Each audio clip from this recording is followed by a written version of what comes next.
नमस्कार। केंद्रीय मंत्रिमंडल के मेरे सभी सहयोगी गण, अलग अलग राज्यों के राज्यपाल श्री, मुख्यमंत्रीगण, देश विदेश से जुड़े राजमाता विजयाराजे सिंधिया जी के प्रशंसक एवं परिवार के सदस्य, उनके स्नेही और मेरे प्रिय भाइयों और बहनों, आज यहाँ इस कार्यक्रम में आने से पहले मैं विजयराजे जी की जीवनी को जरा खंगाल रहा था। कुछ पन्नों पर मेरी नजर गई। उसमें एक प्रसंग है एकता यात्रा का, जिसमें उन्होंने मेरा परिचय गुजरात के युवा नेता नरेंद्र मोदी के तौर पर करवाया है। आज इतने वर्षों बाद उनका वही नरेंद्र देश का प्रधान सेवक बनकर उनकी अनेक स्मृतियों के साथ आज आपके सामने है। आपको पता होगा, जब कन्याकुमारी से कश्मीर एक यात्रा का प्रारंभ हुआ था डॉक्टर मुरली मनोहर जोशी जी के नेतृत्व में, और मैं व्यवस्था देखता था। राजमाता जी उस कार्यक्रम के लिए कन्याकुमारी आई थी और बाद में जब हम श्रीनगर जा रहे थे तो जम्मू में विदाई देने भी आई थी, और उन्होंने लगातार हमारा हौसला बुलंद किया था। तब हमारा सपना था लाल चौक में तिरंगा झंडा फहराना। हमारा मकसद था धारा 370 से मुक्ति मिल जाए। राजमाता जी ने उस यात्रा को विदाई दी थी। जो सपना था वो पूरा हो गया। आज जब मैं पुस्तक में और भी चीजें देख रहा था, पुस्तक में एक जगह उन्होंने लिखा है, एक दिन ये शरीर यहीं रह जाएगा, आत्मा जहां से आई है वहीं चली जाएगी। शून्य से शून्य में स्मृतियां रह जाएगी। अपनी इन स्मृतियों को मैं उनके लिए छोड़ जाऊंगी जिनसे मेरा सरोकार रहा है, जिनकी मैं सरोकार रही हूं। आज राजमाता जी जहां भी है, हम सबको देख रही हैं, हमें आशीर्वाद दे रही हैं। हम सभी लोग जिनका उनसे सरोकार रहा है, जिनकी वो सरोकार रही हैं, वो यहाँ इस विशेष कार्यक्रम में कुछ लोग पहुंच भी पाए हैं और मौजूद भी हैं, और देश के अनेक भागों में, कोने कोने में आज ये अवसर वर्चुअली मनाया जा रहा है। हम में से कई लोगों को उनसे बहुत करीबी से जुड़ने का, उनकी सेवा, उनके वात्सल्य को अनुभव करने का सौभाग्य मिला है। आज उनके परिवार के, उनके निकट संबंधी इस कार्यक्रम में हैं, लेकिन उनके लिए हम सब, हर देशवासी उनका परिवार ही था। राजमाता जी कहती भी थी, मैं एक पुत्र की नहीं, मैं तो सहस्त्रों पुत्रों की मां हूं। उनके प्रेम में आकंठ डूबी रहती हूं। हम सब उनके पुत्र पुत्रियां ही हैं, उनका परिवार ही है, और इसलिए ये मेरा बहुत बड़ा सौभाग्य है कि मुझे राजमाता विजयाराजे सिंधिया जी की स्मृति में 100 रुपये के विशेष स्मारक सिक्के का विमोचन करने का अवसर मिला है। हालांकि मैं खुद को आज बंधा हुआ महसूस कर रहा हूं, बहुत बंधा हुआ महसूस कर रहा हूं, क्योंकि मैं जानता हूं कि अगर कोरोना महामारी नहीं होती तो आज इस कार्यक्रम का स्वरूप कितना बड़ा, कितना भव्य होता। लेकिन ये बात मैं जरूर मानता हूं, जितना मेरा राजमाता साहब के साथ संपर्क रहा है, कार्यक्रम भव्य तो नहीं कर पा रहे हैं, लेकिन ये कार्यक्रम दिव्य जरूर है, उसमें दिव्यता है। साथियों, पिछली शताब्दी में भारत को दिशा देने वाले कुछ एक व्यक्तित्वों में राजमाता विजयाराजे सिंधिया भी शामिल थी। राजमाता जी केवल वात्सल्य मूर्ति ही नहीं थी, वो एक निर्णायक नेता थी और कुशल प्रशासक भी थी। स्वतंत्रता आंदोलन से लेकर आजादी के इतने दशकों तक भारतीय राजनीति के हर अहम पड़ाव की वो साक्षी रही। आजादी से पहले विदेशी वस्त्रों की होली जलाने से लेकर आपातकाल और राम मंदिर आंदोलन तक राजमाता के अनुभवों का व्यापक विस्तार रहा है। हम सभी जो उनसे जुड़े रहे हैं, जो उनके करीबी रहे हैं, वो उन्हें भली भांति जानते हैं, उनसे जुड़ी बातों को अच्छी तरह जानते हैं। लेकिन ये भी बहुत जरूरी है कि राजमाता की जीवन यात्रा को, उनके जीवन संदेश को देश की आज की पीढ़ी भी जाने, उनसे प्रेरणा ले, उनसे सीखे। इसलिए उनके बारे में, उनके अनुभवों के बारे में बार बार बात करना आवश्यक है। कुछ दिन पहले मन की बात कार्यक्रम में मैंने बहुत विस्तार से उनके स्नेह पर चर्चा की थी। विवाह से पहले राजमाता जी किसी राज परिवार से नहीं थी, एक सामान्य परिवार से थी। लेकिन विवाह के बाद उन्होंने सबको अपना भी बनाया और ये पाठ भी पढ़ाया कि जन सेवा के लिए, राजकीय दायित्वों के लिए किसी खास परिवार से मैं जन्म लेना ही जरूरी नहीं होता। कोई भी साधारण से साधारण व्यक्ति जिनके भीतर योग्यता है, प्रतिभा है, देश सेवा की भावना है, वो इस लोकतंत्र में सत्ता को भी सेवा का माध्यम बना सकता है। अब कल्पना कीजिए, सत्ता थी, संपत्ति थी, सामर्थ्य था, लेकिन उन सब से बढ़कर जो राजमाता की अमानत थी, वो थी संस्कार,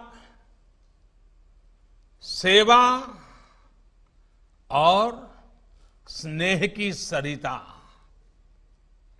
ये सोच, ये आदर्श उनके जीवन के हर कदम पर हम देख सकते हैं।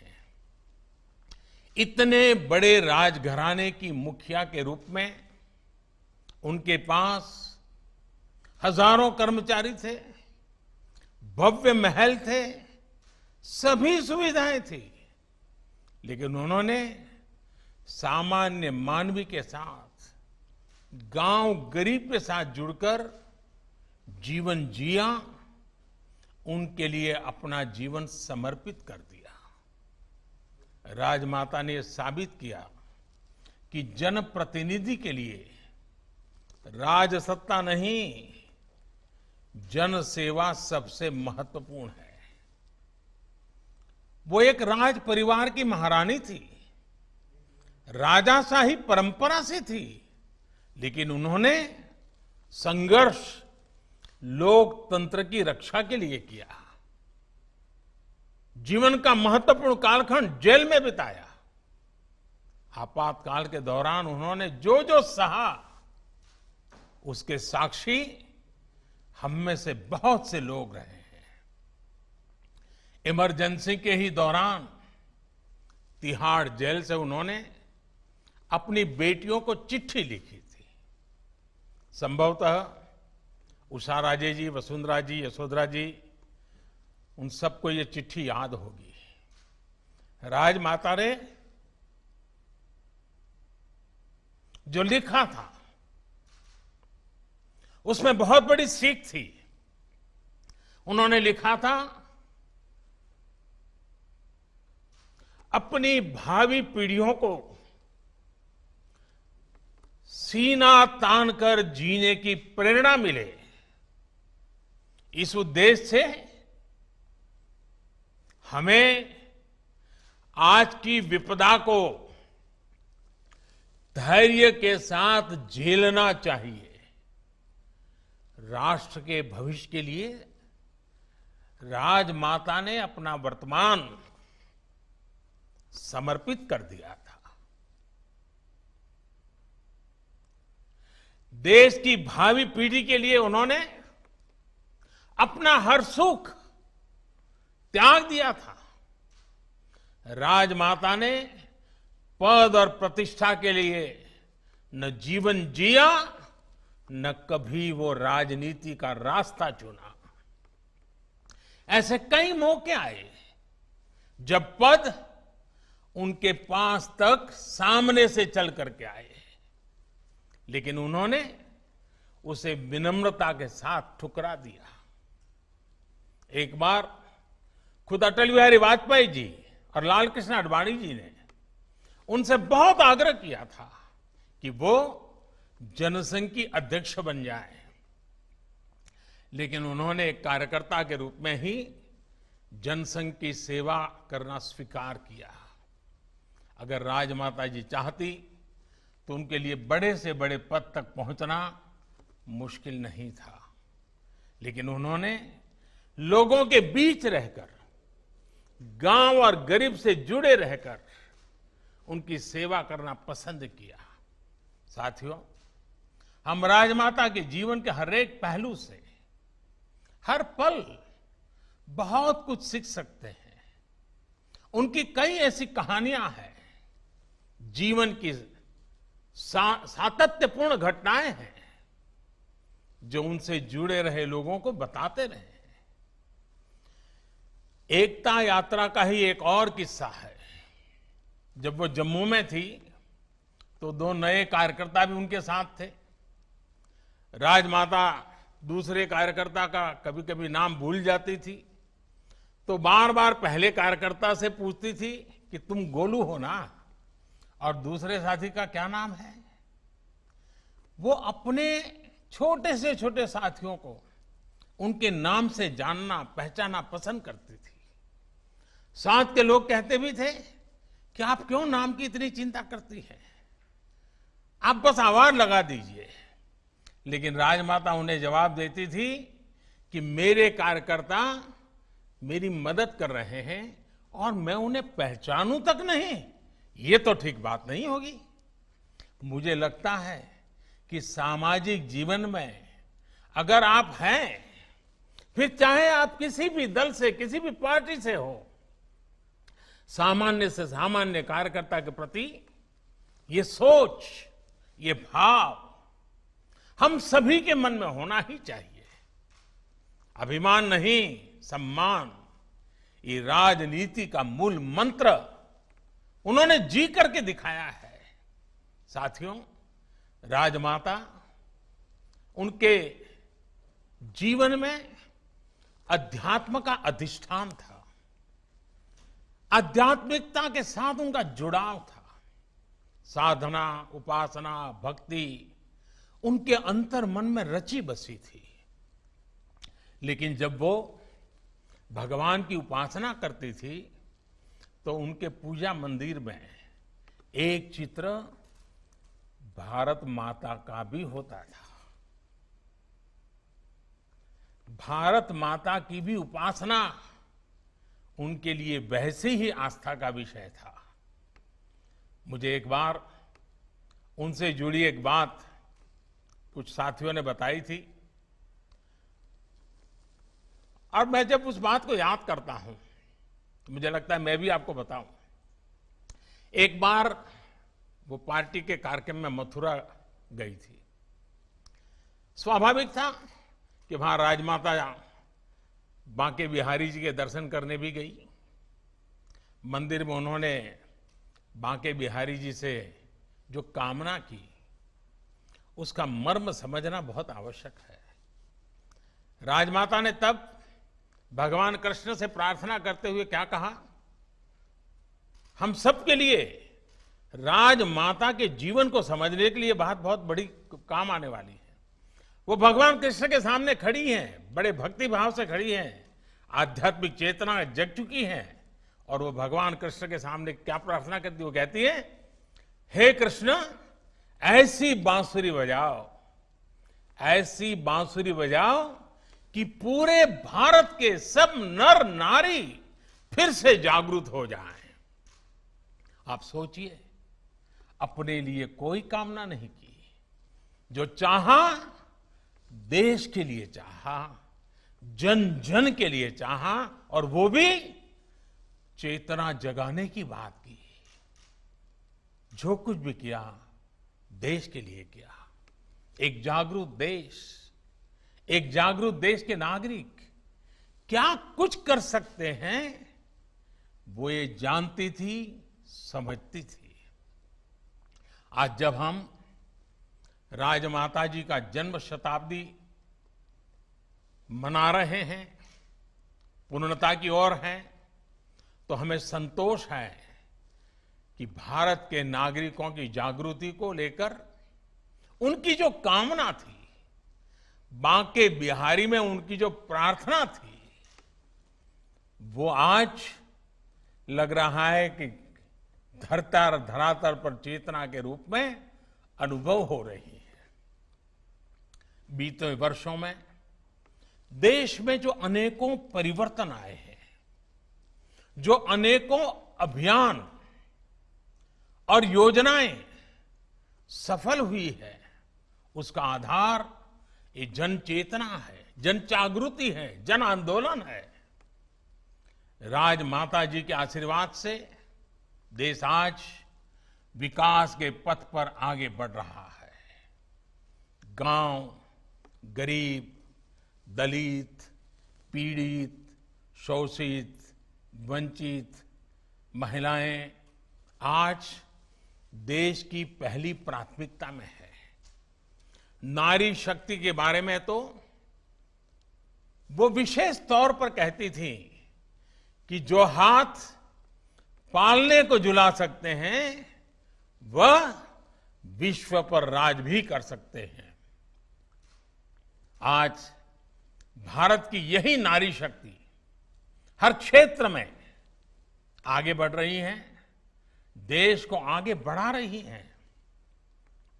आज भारत की बेटियां फाइटर जेट्स उड़ा रही हैं, नेवी में युद्धक की भूमिकाओं में अपनी सेवाएं दे रही हैं। आज 3 तलाक के खिलाफ कानून बनाकर देश ने राजमाता जी की उस सोच को, नारी सशक्तिकरण के उनके प्रयास को और आगे बढ़ाया है।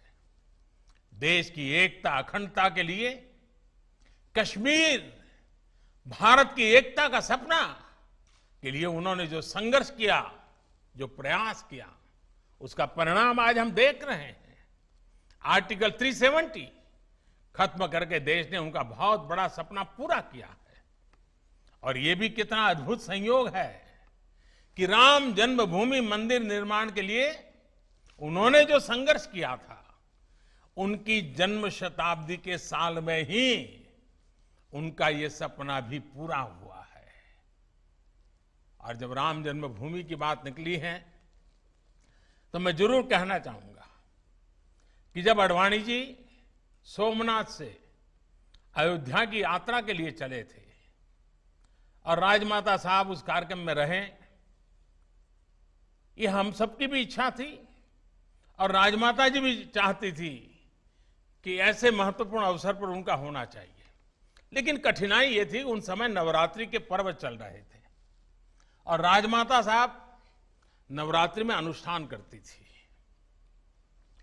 और वो जिस स्थान पर अनुष्ठान करती थी वहां पूरा अनुष्ठान के समय छोड़ती नहीं थी।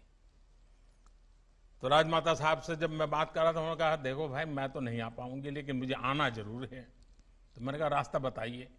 उन्होंने कहा मैं पूरी नवरात्रि के लिए ग्वालियर से निकल करके सोमनाथ जाकर के रहना चाहती हूँ और वहीं पूरी नवरात्रि करूंगी और वहीं से जब नवरात्रि के दरमियान ही ये यात्रा का प्रारंभ हो रहा है तो वहीं मैं कार्यक्रम में शरीक हो जाऊंगी। और राजमाता जी का वो उपवास भी बड़ा कठिन रहता था।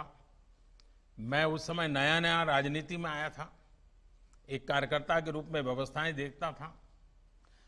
मैंने राजमाता साहब की सोमनाथ की व्यवस्था संभाली और वो समय था जब मुझे राजमाता साहब के अति निकट आने का अवसर मिला था और मैंने देखा था कि उस समय उनका ये पूरी पूजा, पूरा नवरात्रि का उनका अनुष्ठान एक प्रकार से ये अयोध्या रथ यात्रा को और राम मंदिर को समर्पित कर दिया था उन्होंने। वो सारी चीजें मैंने अपनी आंखों से देखी थी। साथियों, राजमाता विजयाराजे सिंधिया जी के सपनों को पूरा करने के लिए हम सभी को मिलकर इसी गति से आगे बढ़ना है। सशक्त, सुरक्षित, समृद्ध भारत उनका सपना था। उनके इस सपनों को हम आत्मनिर्भर भारत की सफलता से पूरा करेंगे। राजमाता की प्रेरणा हमारे साथ है, उनका आशीर्वाद हमारे साथ है। इन्हीं शुभकामनाओं के साथ मैं आप सभी का बहुत बहुत धन्यवाद करता हूं और राजमाता साहब ने जिस प्रकार का जीवन जिया है, कल्पना कीजिए आज एक तहसील का अध्यक्ष बन जाता है ना, उसका भी मिजाज क्या बन जाता है। और राजमाता इतने बड़े घराना, इतनी बड़ी सत्ता संपत्ति सबके बाद जिन्होंने उनके निकट का देखा है, क्या नम्रता थी, क्या विवेक था, क्या संस्कार थे, जीवन को प्रेरणा देने वाले। आइए हमारी नई पीढ़ी के साथ इन बातों की चर्चा करें। और मुद्दा सिर्फ किसी राजनीतिक दल का नहीं है, ये हमारी आने वाली पीढ़ियों के लिए है। आज भारत सरकार का ये सौभाग्य है कि हमें राजमाता जी के सम्मान में ये सिक्का देश के सामने रखने का अवसर मिला है। मैं फिर एक बार राजमाता जी को आदरपूर्वक नमन करते हुए मेरी वाणी को विराम देता हूं। बहुत बहुत धन्यवाद।